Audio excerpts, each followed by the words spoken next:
Shalom Bapak Ibu Saudara-saudaraku yang terkasih dalam Tuhan Yesus Kristus. Selamat pagi, salam sejahtera bagi kita semua, dimanapun saudara-saudara berada. Selamat datang kembali di Renungan Kristen pada pagi hari ini. Kiranya saudara semua dalam keadaan sehat selalu, dan semoga damai dan sukacita oleh Roh Kudus melimpah dalam hati dan kehidupan saudara semua. Pada pagi hari ini sebelum kita mendengarkan renungan firman Tuhan, mari terlebih dahulu kita berdoa.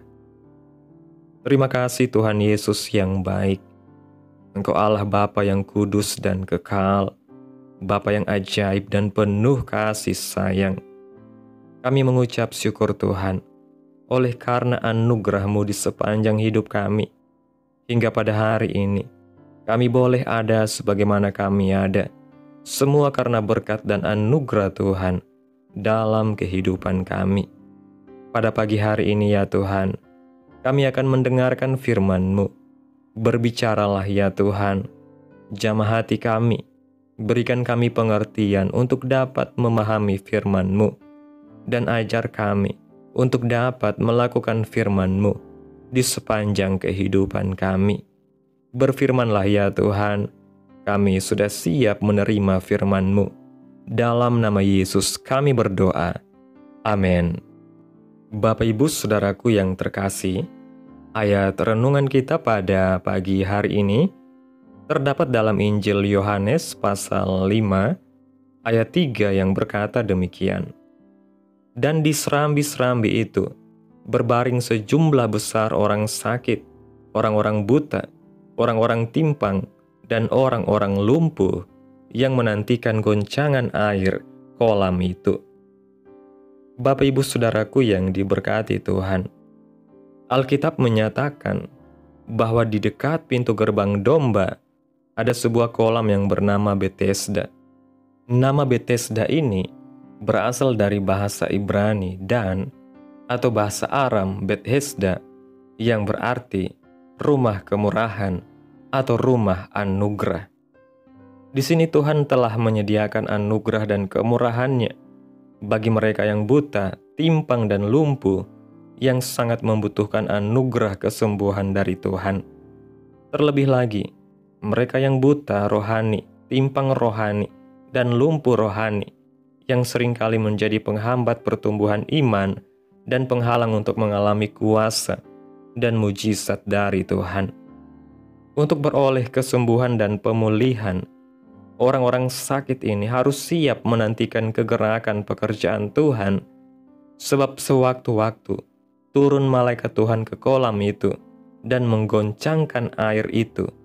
Barang siapa yang terdahulu masuk ke dalamnya, sesudah goncangan air itu, menjadi sembuh apapun juga penyakitnya.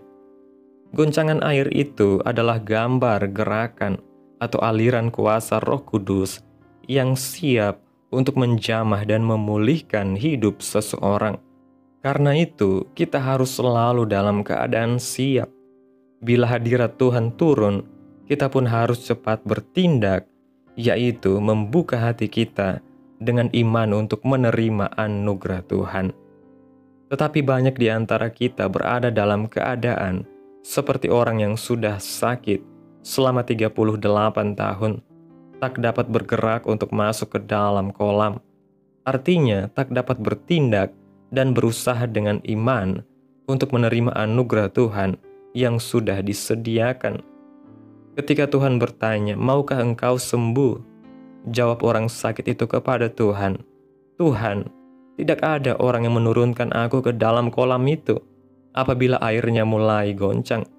Dan sementara aku menuju ke kolam itu, orang lain sudah turun mendahului aku." Saat Tuhan bertanya, apakah ia mau sembuh? Justru dijawab dengan menyalahkan orang lain yang tak menolongnya saat goncangan terjadi. Bapak Ibu Saudaraku yang diberkati Tuhan, melalui renungan ini, Tuhan hendak mengajar kita untuk selalu siap sedia menantikan gerakan kuasa Tuhan bekerja. Dan jangan sekali-kali hidup mengandalkan pertolongan manusia. Sadarilah Iman yang disertai dengan tindakan adalah kunci kesembuhan dan pemulihan dari Tuhan. Melalui renungan pada hari ini, kita menyadari betapa pentingnya kesiapan hati dan iman dalam menyambut pekerjaan Tuhan. Kolam Bethesda melambangkan tempat di mana anugerah dan kuasa Tuhan bekerja. Namun tidak semua orang yang ada di sana mengalami pemulihan. Hal ini bukan karena Tuhan pilih kasih, melainkan karena tidak semua orang memiliki kesiapan rohani untuk meresponi hadirat Tuhan. Sama seperti orang yang sakit selama 38 tahun, banyak dari kita yang terlalu lama terikat dalam kelemahan iman dan lebih mengandalkan manusia daripada mempercayai kuasa Tuhan yang sedang bekerja. Dalam kehidupan ini, kita seringkali terjebak pada pola pikir bahwa kesembuhan dan pemulihan hanya datang melalui jalur tertentu atau bantuan dari orang lain. Padahal Tuhan sendiri hadir dan bertanya langsung kepada kita, "Maukah engkau sembuh?" Sayangnya, respon kita lebih sering diwarnai dengan keluhan, alasan, atau menyalahkan orang lain.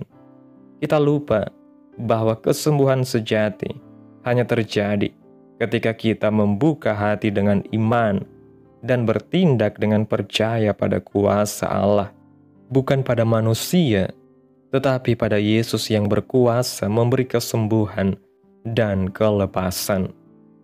Goncangan air di kolam Bethesda menggambarkan gerakan Roh Kudus yang dinamis dan tidak selalu bisa diprediksi. Oleh sebab itu, kesiapan rohani menjadi kunci. Kita tidak bisa pasif dan menunggu semua menjadi mudah terlebih dahulu.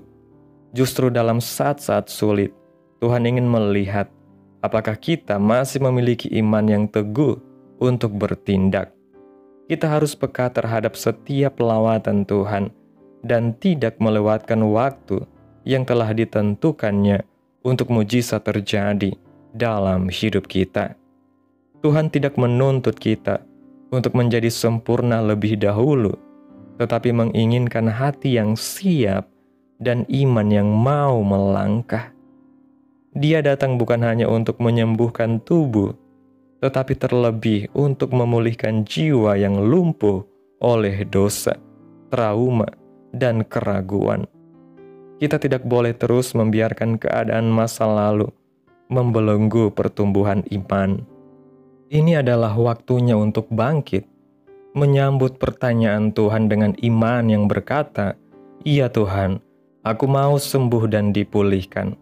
Karena di dalam Tuhan selalu ada anugerah yang cukup dan kuasa yang bekerja bagi mereka yang percaya. Mari kita hidup dalam sikap siaga rohani.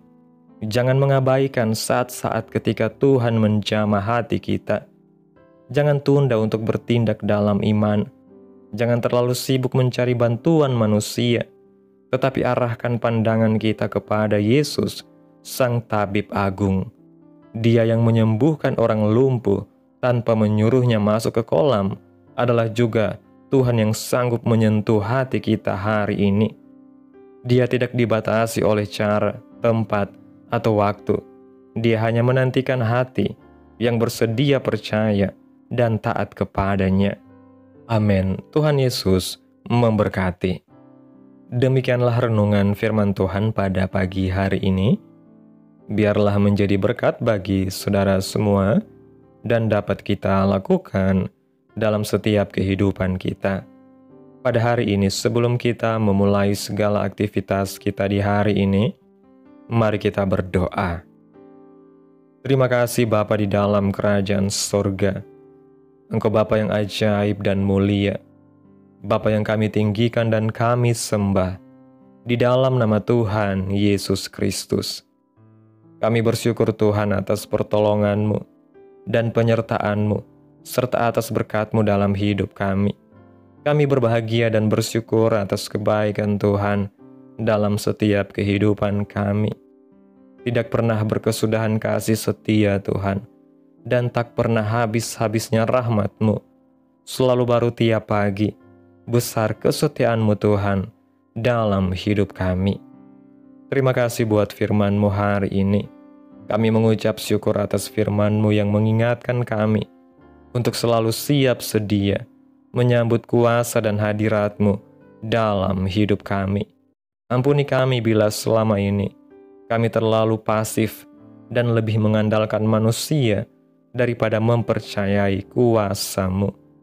Ajari kami untuk bertindak dengan iman dan membuka hati kami saat Engkau bekerja. Terima kasih Tuhan, tanamkan firman-Mu dalam hati kami masing-masing dan mampukan kami untuk dapat melakukan firman-Mu sesuai dengan kehendak-Mu.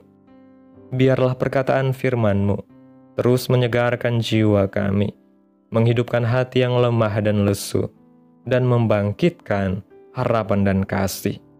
Berkati umat-Mu yang sudah mendengarkan firman-Mu hari ini. Berkati di setiap saat, tempat, dan kondisi hidup mereka, agar senantiasa selalu merindukan dan membutuhkan firman Tuhan sebagai pelita kebenaran yang memerdekakan dan penghiburan yang menguatkan. Ajarilah kami bahasa firman-Mu, dan bimbinglah kami untuk selalu hidup sesuai kehendak-Mu, agar kami selalu dekat kepada-Mu. Terima kasih Tuhan Yesus buat kesempatan hidup yang masih Engkau berikan. Kami mau pakai untuk hormat dan kemuliaan nama-Mu. Segala pergumulan dan persoalan hidup kami hanya serahkan di dalam tangan-Mu Tuhan. Engkau yang akan menyelesaikannya bagi kami. Kami hanya selalu berharap kepada-Mu. Hamba berdoa ya Tuhan, buat umat-umat-Mu yang sudah mendengarkan firman Tuhan pada hari ini, yang saat ini sedang mengalami sakit penyakit, pergumulan masalah, kebutuhan ekonomi. Kiranya Tuhan jamah kehidupan umat-umat-Mu Tuhan. Sembuhkan sakit penyakit mereka ya Tuhan, dan pulihkan keadaan umat-umat-Mu, serta berkati perekonomian mereka, dan berikan jalan keluar dalam setiap pergumulan masalah yang umat-umat-Mu sedang hadapi. Dan ajarlah kami ya Tuhan, untuk selalu berharap dan percaya sepenuhnya hanya kepada Tuhan Yesus. Kiranya Tuhan Yesus terus memberkati kehidupan kami, keluarga kami, sanak saudara kami, daerah tempat tinggal kami, bangsa dan negara kami, pemerintah kami. Biarlah semuanya dalam perlindungan-Mu ya Tuhan, dan jadilah sesuai kehendak-Mu yang terbaik dalam kehidupan kami. Pada hari ini ya Tuhan, kami anak-anak-Mu akan melakukan berbagai aktivitas. Kami akan bekerja dan menjalankan tanggung jawab kami. Kiranya Tuhan yang mampukan. Kami serahkan seluruh rencana dan agenda hari ini ke dalam tangan Tuhan. Biar Tuhan yang berkarya dan biarkan semua rencana sesuai dengan kehendak-Mu. Tutup bungkus kami oleh kuasa-Mu Tuhan. Hindarkan kami dari segala kecelakaan, mara bahaya, sakit penyakit, orang-orang jahat, kuasa-kuasa kegelapan, iblis, bencana-bencana alam, hal-hal yang tidak kami inginkan. Tuhan singkirkan, Tuhan jauhkan, Tuhan hancurkan, hanya di dalam nama Yesus. Ampuni dosa dan kesalahan kami. Jadikan kami pribadi yang lebih baik setiap harinya. Jagai kehidupan keluarga kami. Berikan kami kesehatan dan tuntun kami di jalan-Mu yang benar. Terima kasih ya Tuhan Yesus yang baik. Inilah yang menjadi doa kami. Mari kita berdoa. Bapa kami. Bapa kami yang di sorga, dikuduskanlah nama-Mu. Datanglah kerajaan-Mu, jadilah kehendak-Mu di bumi seperti di sorga. Berikanlah kami pada hari ini makanan kami yang secukupnya, dan ampunilah kami akan kesalahan kami, seperti kami juga mengampuni orang yang bersalah kepada kami. Dan janganlah membawa kami ke dalam pencobaan, tetapi lepaskanlah kami daripada yang jahat, karena Engkaulah yang mempunyai kerajaan, dan kuasa, dan kemuliaan, sampai selama-lamanya. Amin. Mari kita terima berkat Tuhan. Tuhan memberkati engkau dan melindungi engkau. Tuhan menyinari engkau dengan wajah-Nya dan memberi engkau kasih karunia. Tuhan menghadapkan wajah-Nya kepadamu dan memberi engkau damai sejahtera. Terimalah berkat Tuhan di dalam nama Tuhan Yesus Kristus. Amin. Selamat pagi, selamat beraktivitas. Tuhan Yesus memberkati.